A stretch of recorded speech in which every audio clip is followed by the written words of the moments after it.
Imagine a warrior so powerful he can crush a skull with one hand, survive wounds that would kill 10 men, and go without sleep for weeks. Now imagine an entire army of them standing between all of humanity and total extinction. This just-dropped cinematic trailer has millions asking one question: who exactly are the Space Marines? To understand them, you first have to understand the world they were born into. Welcome to Warhammer 40,000, a setting so bleak, so vast, and so brutal that its own tagline warns you, in the grim darkness of the far future, there is only war. And that war never, ever ends. The year is roughly 40,000 AD. Humanity has spread across 1,000,000 worlds scattered throughout the galaxy.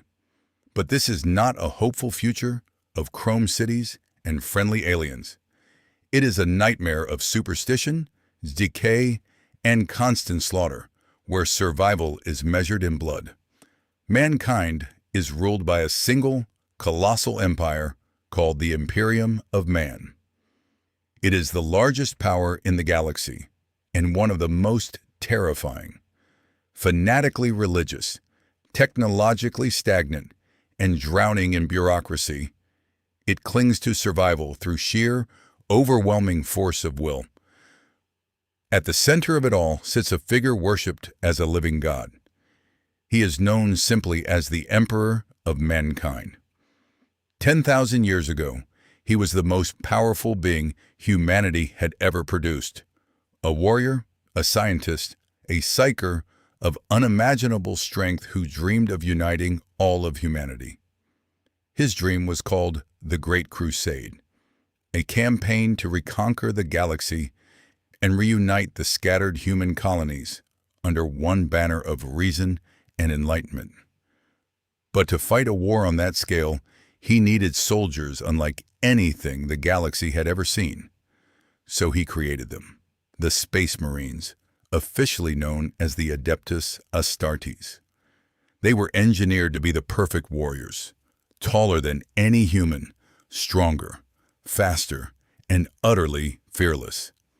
Angels of death forged in laboratories to carry out one purpose: to conquer and to protect mankind at any cost. But here's what makes them truly unsettling. Space Marines are not robots. They are not a separate species. Every single one of them started life as an ordinary human boy, usually a teenager, plucked from a brutal warrior culture on some far-flung, dangerous world. The transformation that follows is one of the most extreme in all of science fiction. To become a Space Marine, that boy's body must be rebuilt from the inside out, implanted with 19 bioengineered organs, each one granting a new superhuman ability. Many recruits die during the process. Only the strongest survive. Take just a few of these implants. One creates a second heart, so he can keep fighting even if the first is destroyed. Another lets him breathe in poisonous atmospheres. One coats his bones with a ceramic-like layer, making his skeleton nearly unbreakable. Another lets him spit acid. There's even an organ that lets him absorb the memories, and sometimes the flesh, of the fallen simply by consuming them. Another slowly turns his skin into a natural body armor. By the end, he is no longer really human. He is something more and something far more dangerous. But the flesh is only half the story. A Space Marine is nothing without his armor. Power armor is a sealed suit of ceramite plating fused with the warrior himself, dramatically boosting his strength and letting him march through gunfire, fire, and the vacuum of space without slowing down. Their signature weapon is the Bolter, a fully automatic rifle that fires self-propelled, explosive rounds. These aren't ordinary bullets. Each one punches into a target and detonates inside, tearing an enemy apart from within. In the hands of a Space Marine, it is an instrument of pure devastation. Space Marines are not one single army. They are organized into groups called chapters, each about 1,000 warriors strong, each with its own colors, traditions, and history. There are hundreds of these chapters scattered across the galaxy, and each one is a legend in its own right. You might know some of them already. The Ultramarines, in their cobalt blue armor, are the poster boys of the Imperium. Disciplined, noble, and by the book. The Blood Angels are beautiful and tragic, cursed with a thirst for blood. The Space Wolves are savage warriors who fight like the beasts of their icy homeworld. And then there are the Dark Angels, brooding and secretive, hiding a shameful secret from the rest of the Imperium. Each chapter has its own philosophy of war, its own heroes, and its own centuries-long grudges. Together, they form humanity's most elite fighting force. But where did these chapters come from? To answer that, we have to go back to the Emperor's greatest creation and his greatest mistake. Before the Space Marines, he made 20 demigod sons known as the Primarchs. Each was a genetic masterpiece, a perfect leader designed to command his own legion. The Space Marines were created from the genetic seed of these Primarchs, which is why each chapter inherits the traits of its founding father. But the Primarchs were scattered across the galaxy by dark forces before they could grow up at the Emperor's side. He spent decades searching to find them again, and then came the betrayal that shattered the galaxy. The Emperor's favorite son, a Primarch named Horus, was corrupted by the malevolent gods of chaos. He turned half of his brothers against their father in a civil war so catastrophic it is still remembered 10,000 years later as the Horus Heresy. Brother fought brother. Entire worlds burned. The war climaxed in a final duel aboard a spaceship where the Emperor faced Horus in single combat. He won, but he was mortally wounded, his body destroyed. What was left of him could only be kept alive by a machine called the Golden Throne. And there he remains to this day, a rotting corpse that refuses to die, kept alive by ancient technology and the sacrifice of 1,000 psychers every single day. He can no longer speak or move, but his followers believe his will still guides the Imperium.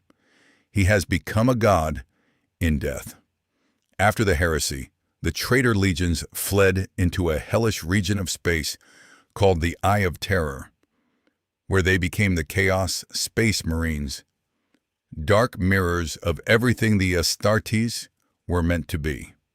To this day, they raid the Imperium, seeking revenge on the Loyalists who defeated them.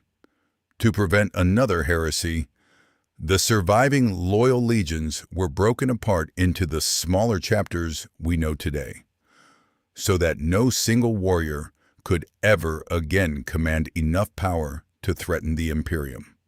That decision shaped the Space Marines into what they are in the current era of the setting. So what do these warriors actually fight in the modern age? Everything. Hordes of ravenous alien tyrannids that devour entire worlds. The brutal, warlike orcs who live only for battle. The ancient, soulless Necrons rising from their tombs. And always, the corrupting forces of chaos itself. The Space Marines are humanity's rapid strike force, rarely more than 100 deployed at once, dropped from orbit in armored pods to hit the enemy where it hurts most. They are not an army you call for every battle. They are the ones you call when everything else has already failed. And here's the tragedy at the heart of it all. To create these protectors, the Imperium turns children into weapons and strips away almost everything human about them. A Space Marine may live for centuries, but he will never have a family, never know peace, never stop fighting until the day he finally falls. That's the genius of Warhammer 40,000. Its heroes are also its warning. The Space Marines are magnificent and monstrous at the same time. Symbols of a civilization so desperate to survive that it sacrificed its own humanity to do it. There are no clean victories here, only endless war. Which brings us back to that trailer. When you watch those armored giants march into battle, you're not just seeing cool science fiction soldiers. You're seeing the end product of 10,000 years of desperation, faith, and unimaginable sacrifice. Now, when the bolters roar, you'll understand exactly what you're looking at.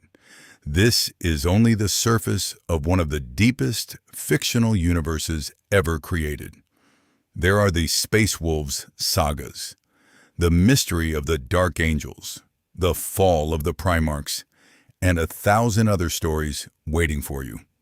If you want to dive deeper, subscribe, because in the grim darkness of the far future, there is only war. And we're just getting started.